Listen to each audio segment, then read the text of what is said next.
Welcome to Coffee with Joy. I'm so excited to have you all here. So excited to have AP, my guest, as we talk about a new life, right? We know many women, many men has taken on the journey of wanting to lose weight, and whatever life may have caused, sometimes working out is just not the case. Well, many people resort to, weight loss surgery or other forms of weight loss. So I have my guest who's going to share her journey and how she's going through it, how is she dealing with it, and how has this new life has really taken on, and just share some ups and downs about her journey. So let's bring my guest AP Young on. So excited to have you all here. Hey AP, how? Hey, hello, you guys. Yes. So we're gonna jump right in. Can you tell people a little bit about yourself, and then we're gonna go right into our segment? Sure, my name is AP.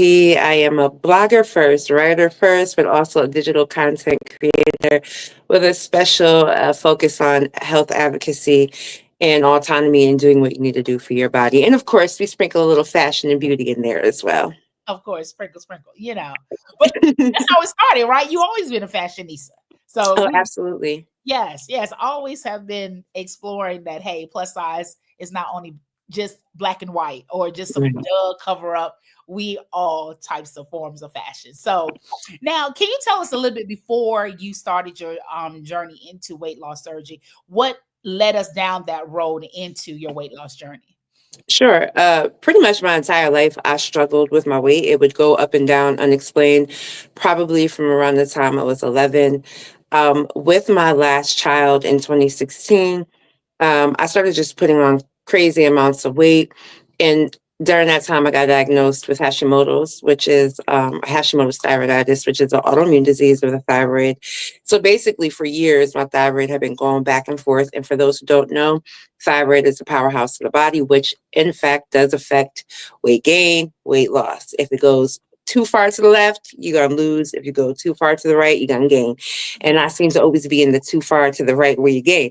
But unfortunately, my thyroid gave out and they had to remove it because I had a goiter. It was growing around my esophagus and trachea. It was giving me all sorts of health problems. But with that came a lot of weight gain while we tried to regulate, how my hormones are working with medication and also emotional eating, depression, mental health. So I watched my weight skyrocket almost 150 pounds. Yeah. Um, and so at my highest weight, I was 500 pounds.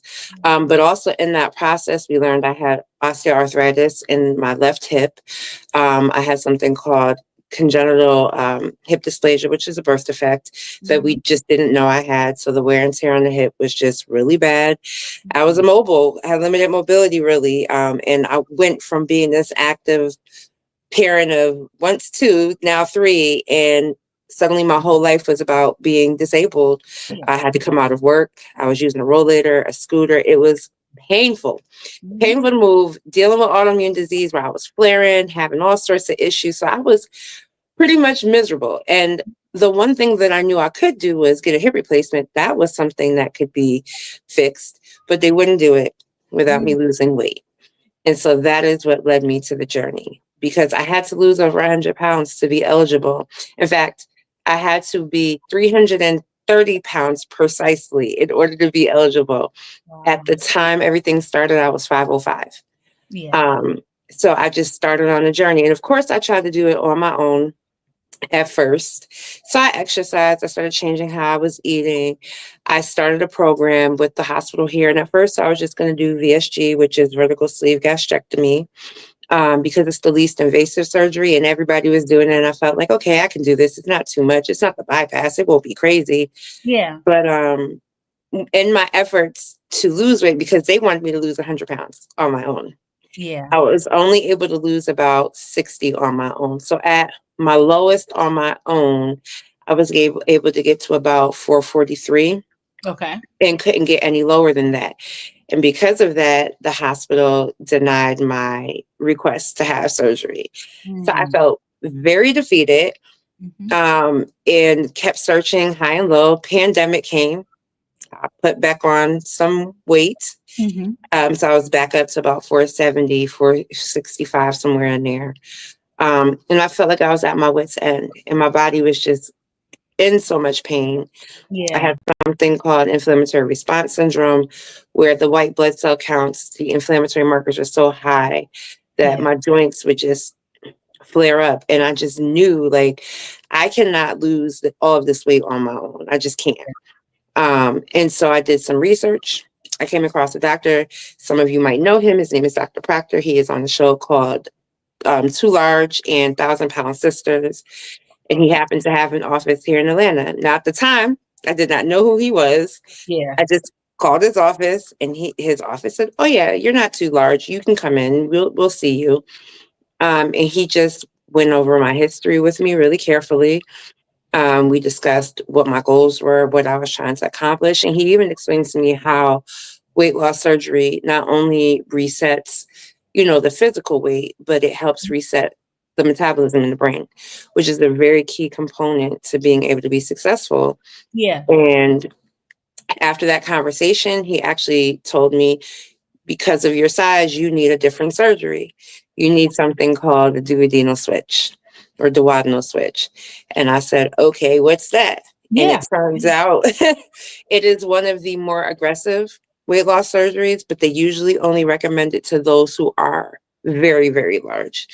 So if Mhm. you're 230 pounds, relax, sis. You don't have to get the DS. You can go ahead and get the VSG. But in my circumstances, I needed to lose weight rapidly Mhm. and enough to be able to get my hip replaced. And he said, you will see the highest amount of weight loss here if you follow this program and you do what you're supposed to do. You're going to lose the weight you need to lose. So in August of 2021, I went Mhm. right into that surgery. But I did all the pre-op work. I went to therapy, addressed emotional eating, Mhm. did all of the research on how to be successful to maintain, followed every guideline. I cut no corners, did everything they told me to.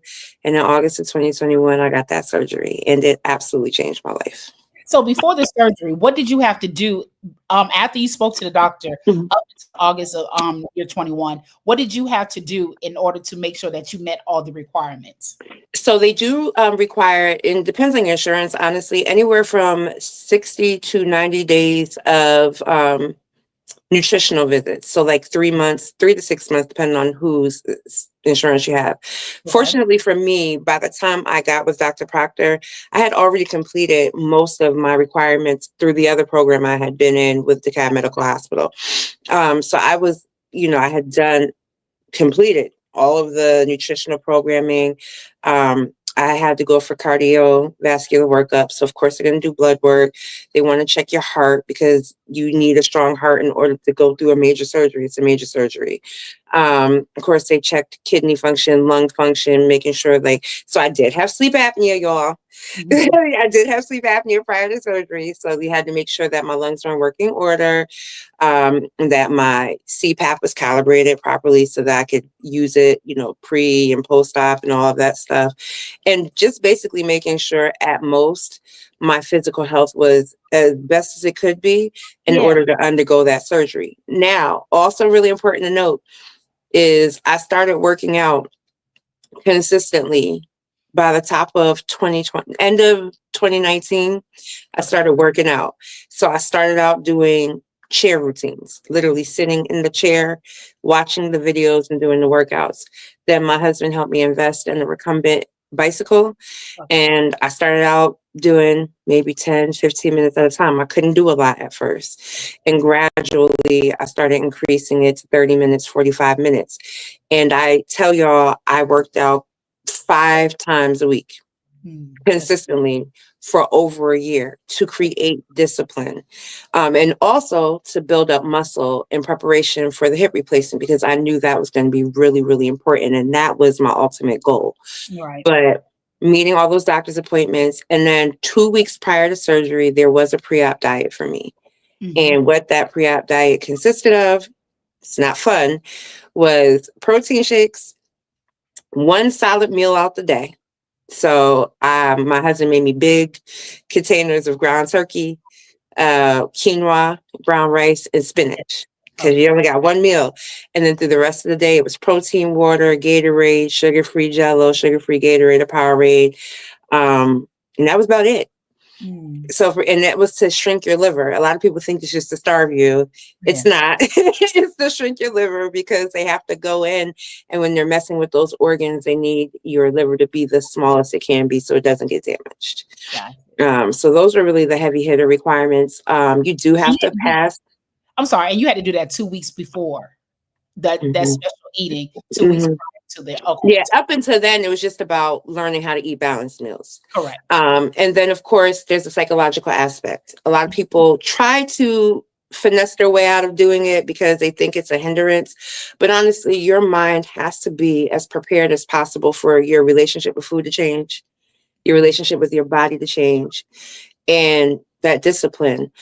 So I did pass my psychological evaluation, but I took it a step further and made sure that I was in therapy because I Yeah, knew there was components of mental health that were affecting my weight. And I needed to talk about those things so that when I was facing challenges, I wasn't reverting back to those old habits that, yeah, emotional eating. And that is something that I will tell anybody as much as they will listen. Please, please, please don't skip that part. yeah, It's for your benefit. And the changes that happen after surgery, I hate to say it, but it's such an emotional journey and you will crash out. yeah. You will crash out. And so that's a really key component as well is mental health. Wow. And what's the name of the surgery again? Duodenal or duodenal, depends on how you pronounce it, switch. So it's shortened DS. And it was actually the original weight loss surgery before it got refined. What it does is it reroutes your plumbing. So it sleeves your stomach like they would for VSG, although our stomachs are allowed to be a little bit larger because they bypass so much small intestines and reroute your bile ducts and pancreatic stuff. It's very Yeah. all the science, yeah. But what it does is you only absorb 20% of what you eat. Mm, So unlike the other surgeries, a lot of people think all surgeries are created equal. They're not. A lot of correct. people get offended when you're like, no, you can lose weight on VSG. Yes, you can. But just statistically speaking, here's how the numbers go. DS has the greatest weight loss rate. And when we talk averages, it doesn't mean there's not outliers and people who, may not fall into those averages. But on average, DS bypass VSG. And that order is kind of how you will lose the most weight. Wow. So with DS, you can lose up to 80% of your excess weight. Um, you only absorb 20% of what you eat. So while gastric bypass and VSG, their dietary needs kind of mimic each other in terms of the amount of food they eat. Bypass, you have a little bit more leverage because, of course, they bypass the intestinal tract. Yeah. So versus VSG, which is really strict because there's no rerouting. Like you really have to be disciplined for VSG. Um, but with mine, it's the opposite. So because I only absorb 20% of what I eat, I Mhm. barely absorb fat. Yeah. So I have to eat more fat, more healthy fat. So like avocado, sour cream, cheese, you name it. I can't skimp on that. I'm Mhm. supposed to have 120 grams of protein a day. Mhm. Complex carbs, not sugary stuff, but complex carbs like your potatoes, your rice, your grains, things like that, and eating a really well balanced meal and eating Yeah. all of the food, not skipping meals and going from the mindset of 3 meals a day to, okay, I'm going to eat 6 times a day. Yeah. Yeah. Nobody talks about how challenging that is. Yeah. And it was. And that part, the dietary changes, when you've been told your whole entire life when you're dieting and you're in that diet cycle, they tell you don't eat carbs, don't eat high fat, Yeah. um, do this, do that, eat your vegetables first. It's the exact opposite with this surgery. They're like, eat your meat, eat the Yeah. meat. And they're like, if you're full off the meat, that's fine. Save your greens for later, but eat that protein because it helps you heal. Um, so getting my mind around that was particularly challenging because, of course, you're in pain after surgery. But what Yeah. that surgery does when they initially sleeve your stomach, you lose the ghrelin hormone, which is the hormone that gives you hunger cues. So Yeah. you're supposed to be eating, but physically your body does not tell you I'm ready to eat. Wow. Physically, your body is just like, I'm trying to recover. Yeah. And then you also develop food aversions. So Mm, things you may have liked before, you do not like.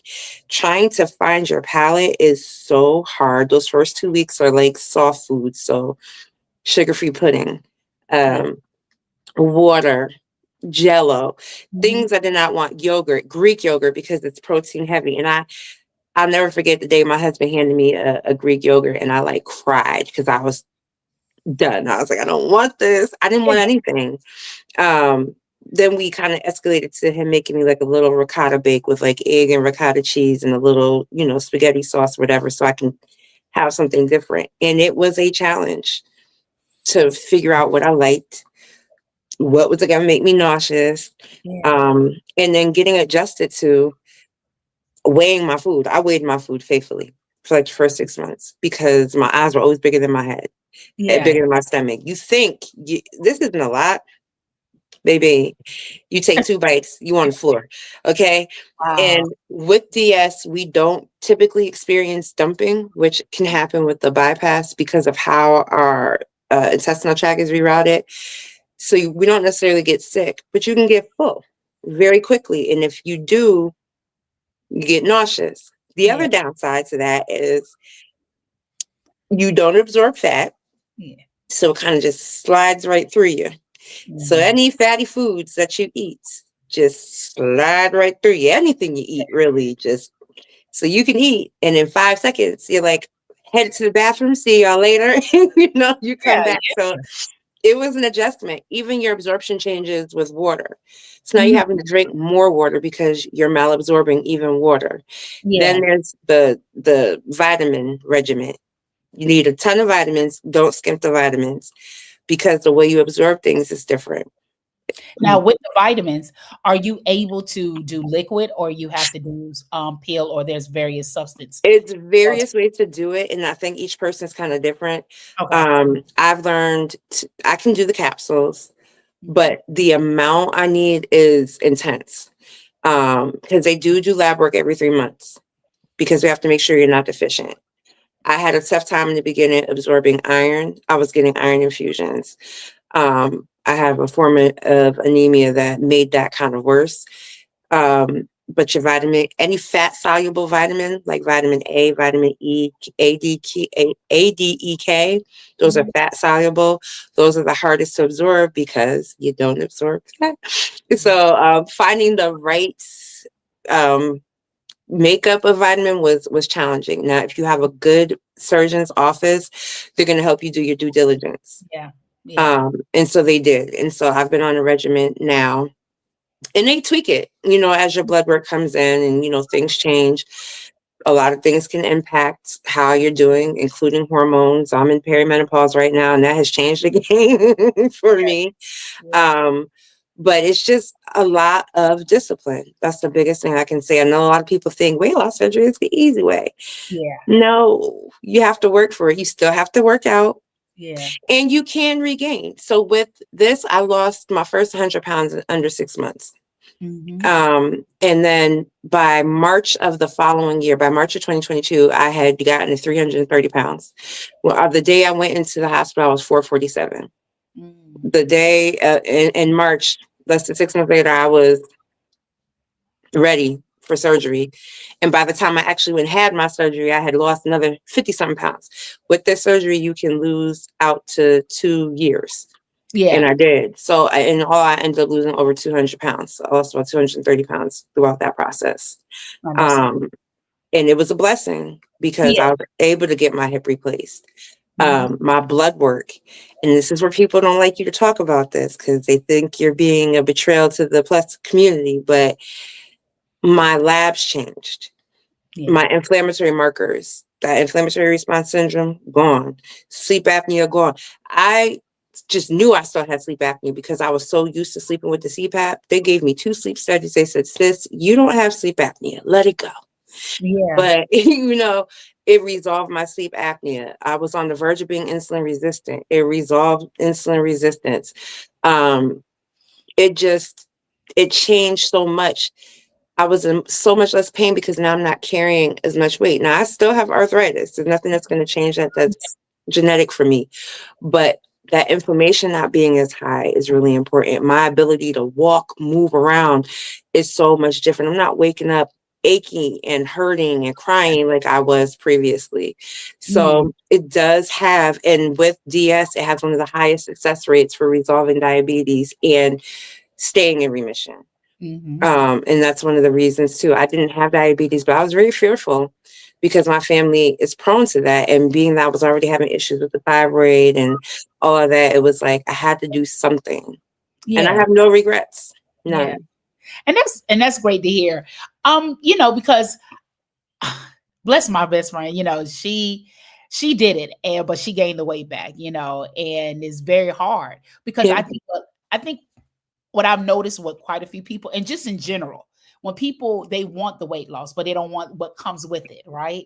And not knowing that how extensive, like with especially with you, you knew what you was going in, you Yeah. knew why. Some people, their why is just I just want to lose the weight, right? Because many people, just because they big, they may not have a whole laundry list of health issues, even though, of course, obesity is on the top, but they may not have that, but they just want to lose it. But Yeah. I know once they over that hill mentally, they're not prepared, because you don't know what your body's going to do. It may Mm-mm. drastically change because, of course, people document their history as they move along, and you see the skin. They don't like the skin. They try to Mm.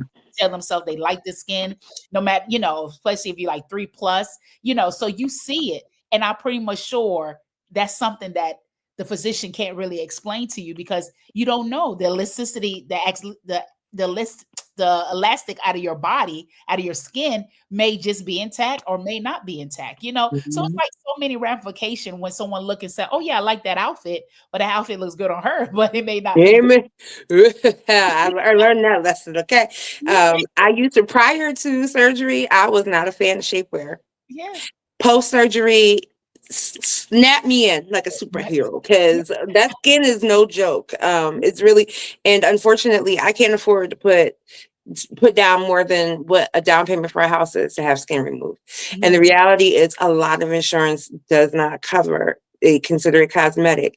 So Yeah. unless you can get your doctors to write that you have complications, but I had none. They Yeah. couldn't falsify documentation. So I'm just kind of hanging out with me and my skin, and it's a challenge Yeah. because it gives you body dysmorphia. Because when you look in the mirror, you still see a larger person because that skin is there. I've Yeah. been told if we took off all of your skin, because I had my consultation, they were like, you Mhm. probably be a size 10, Mm. and I'm currently a 14, 16. And they Yeah. were like, you easily be a 10, 12 if you got the skin off.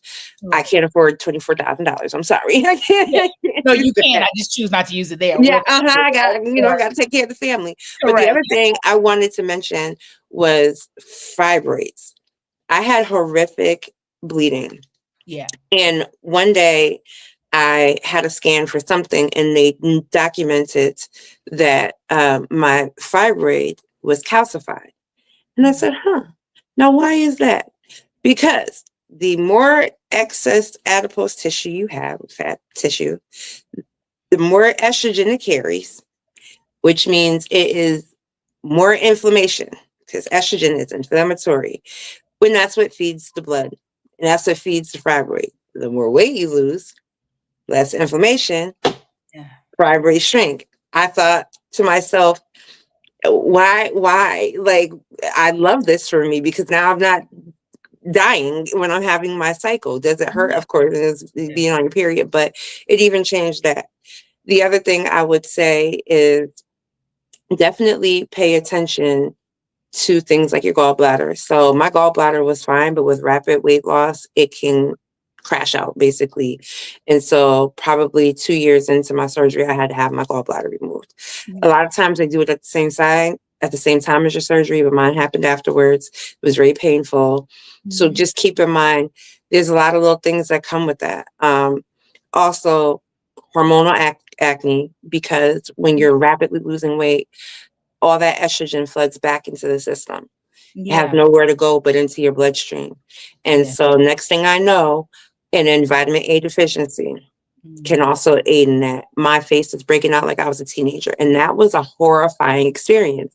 I did Yeah. not think that in my 30s I was going to be crying over my face, but I had cystic nodular acne. I had to see a dermatologist. I had to get treated for it. So there are side effects to it that people need to be aware of. Mhm. Please do your due diligence, research it, because nobody told me about that part. Yeah. And here's the thing, a lot of people not I just if we want to call a spade, a lot of people don't do the research. They only do the research that benefits them. And Mm, sometimes once you cross over, it's too late. You know, yeah, you find yourself in a situation where it's like now where people wish they didn't take the surgery because yeah, see now so many things. Because again, it's almost like you're putting something, you have something there, and it's like someone just clean it out. It's like a balloon. All of a sudden it just comes down, but you want it to come down like this, and sometimes it may just deflate immediately. mm, And when deflating, there's nowhere for those stuff to go where they used to go. And people really don't understand the human body. They don't understand, they don't take the time to understand, right? preach.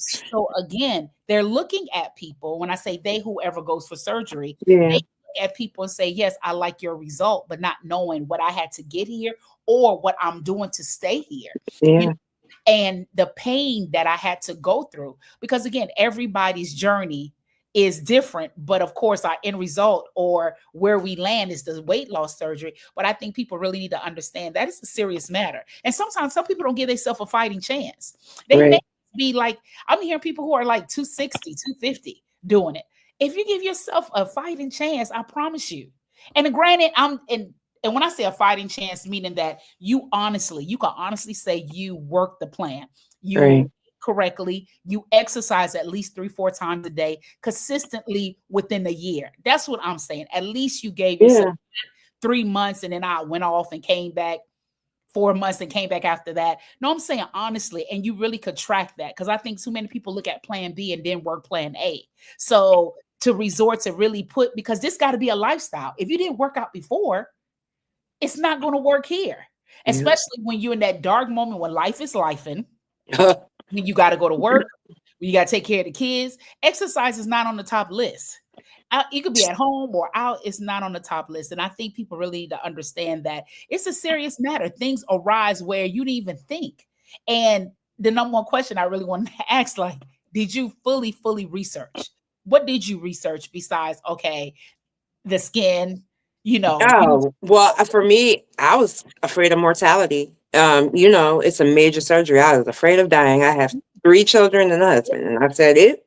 I need to know what my success rate will be in terms of my size because I know me being under anesthesia for long puts Mhm. me at a higher risk. Yeah. So that was definitely one of the top things. But then I researched the retention, the recidivism rate, like Yeah. how long out are people maintaining that weight loss? Three Mhm. years out, 4 years out. What's the long term look like for me? Will I Yeah. ever be able to go back to feeling like I have a normal relationship with food? Mhm. Um, what's will I gain weight? You will. It's normal and natural. You will absolutely gain weight. Mhm. Um, you won't gain as much as you did if you're doing what you're supposed to, but like I said, hormones play a role. Being on your period can change things. Sometimes the what you eat for the day can cause bloating, things like that. So I was looking at all the little things, more than I already had it in my head. You're not gonna be a Beyonce. I Yeah. had a very realistic view of self Yeah. because I think that's the thing. A lot of people think they're gonna look like an IG model after, and I'm like, baby, if you didn't have a booty before, you're not gonna grow one miraculously. It's probably gonna deflate even more. Yeah. Um, I knew the breast. I went from being a H cup. I am a double D. And Mhm. baby, there's no meat in there. It looks like pouring pudding in a cup. But I had I had realistic expectations. And that was really the important thing, was understanding that I just need to know how this is going to save my life. Mhm. And that's what I was focused on. And is this something I'm capable of doing? Now, since you're on this side here, and thank God you're healthy, you look great. Now, have there been people who reached out and really shared their testimony and really asked questions and really tried to understand, okay, I know her or I see her. What is it that I need to understand? Because, like you stated, people think all the surgeries are the same, not Yeah. knowing that the end result is the weight loss, but our GPS is different, right? And a lot of people, they just say, oh, yeah, I'm doing this one, I'm doing that one, and think it's the same. Oh, you're just going in doing what needs to be done, Mm. not knowing that, like you stated, how the organs have to be replaced and set up in your system. Have anyone reached out to you to really talk to you and Oh really yeah. their Um, testimony? And what because happened? I was because I was so transparent through the journey, like, and I posted everything, talked about everything, including doctor's visits. I did get a lot of people. Now, there were a lot of people from the body positive community who came to me in secret because they were afraid of betraying the plus community, and I totally understand. They didn't want to offend their following, but I have done so many consultations over the last almost now 4 years. Really telling people I'm not a medical professional, but here's the tools I've given people, literally the things my doctors gave me so they can read through the diet plan and nutritional guide. They can read through the pre-op stuff so they can get an idea of, and my doctor's office does it all. Yeah. So they were able to compare, the information that they received from direct from the doctor's office. So it wasn't something I made up. I was just giving people the actual documents that were given to me. People have consulted. Does that mean people always listen? Yeah. No. Yeah. Does that mean that people will still take it as seriously? No. I knew people who were like, yeah, I'm going to do it. They got to the pre-op stage and they're like, yeah, I cheated. And, you know, I, your success is going to be contingent upon you. And that's the bottom line. Yeah. Now, there is such a thing as everybody's body is different. So Yeah. how much you lose will be dependent on how you work the surgery and also your genetics and also your starting weight matters. The Yeah. larger you are, the more weight you're going to lose. Yeah. That's just the reality because you have more to lose. Yeah. So somebody else who says, "Oh, I've lost over 200 pounds," for the person who's starting at 250, you're not going to lose 200 pounds. You're going to lose 60% of your excess weight.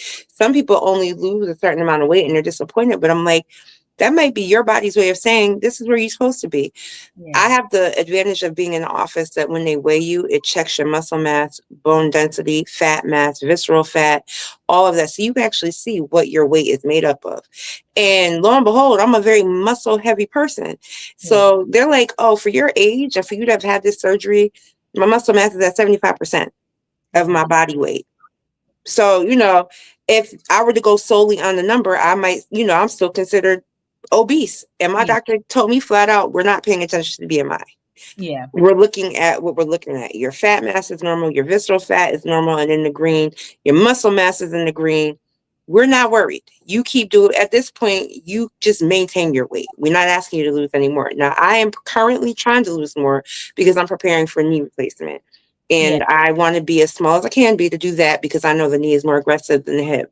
So I volunteered to go on Zepbound, and I'm being very open with that journey. And a lot of people were like, why would you do that? Because I want to be in the best shape I can be. Not the truth is I may not lose that much more, and that's fine. But I need to make the effort so I could put myself at an advantage to go through my recovery. I Mm. just feel like if people are honest with themselves and stop worrying about who they might offend and really pay respect to autonomy, Yeah. you cannot choose an audience over your own personal health. Yeah.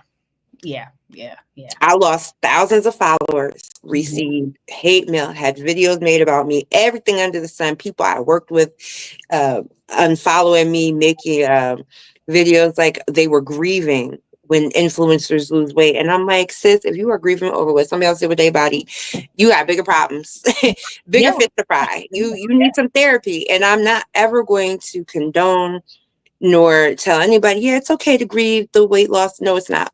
Mm-hmm. Mind Yeah. your own body. And I'm Yeah. going to always stand on that 10 toes down. Choose what you need to do for your health.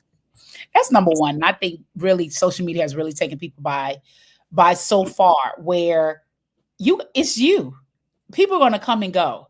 Whether you have the surgery or not, people are gonna come and go. You can't let people dictate your life, but you really have to be mindful and knowing that it's life or death.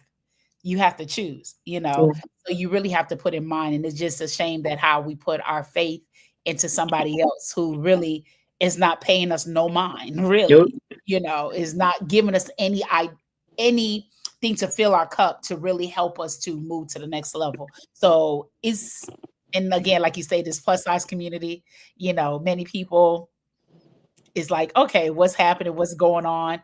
At the end of the day, you got to do what makes you happy. You Yeah. know, there's just nothing around it.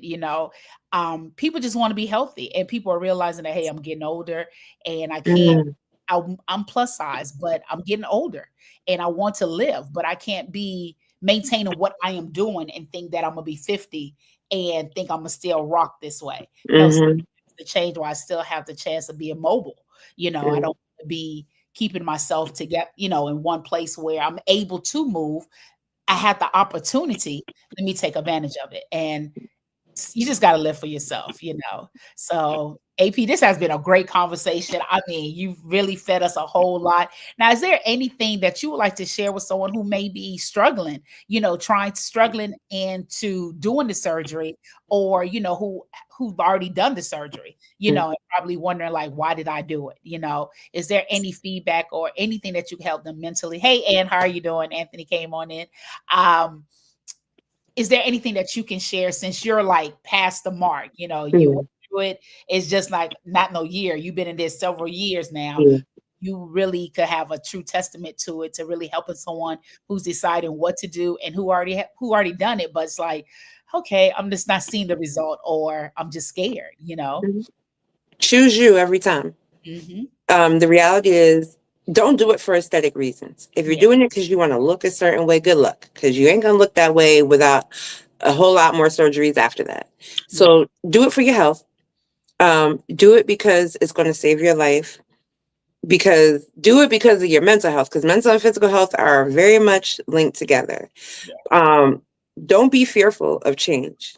It's gonna hurt a little bit because it's yeah, growing pains, but you have to think about what's the end result that I'm looking for. What do I want out of this? And yeah, I wanted life. I wanted to live. I wanted to travel. I wanted to be mobile again. Being with limited mobility for 5+ years changed my life. yeah, And I said I never want to go back there unless I absolutely have to. Like I want to be running and skipping and jumping at 80 if I can. But yeah, having had that experience, I understood the assignment, which yeah, was, it was almost like, all right, now God's giving you a second chance. You yeah, better yeah. take it and better run with it. And I promised myself, I made that vow to myself. So choose you every time, choose to live. Amen. Amen. So again, publicly, privately, AP, thank you so much for being on Coffee with Joy. Please Absolutely. make sure that you like, subscribe, and follow Coffee with Joy. This information is worth taking. So if you find anything that's worthy, please make sure that you leave a comment below, for I know AP will surely will get back, or you can follow her on her various social media, which will be tagged later on today. So please make sure that you like, subscribe, and follow Coffee with Joy. If you would like to patronize our company, please make sure that you go to our website, which is thecoffeewithjoyshow.com. And thank you all for joining Coffee with Joy. Thank you for everybody that came on. For you always know, if it's a weekday or a weekend, it is Coffee with Joy. Until then, you all live life on purpose, and see you all soon.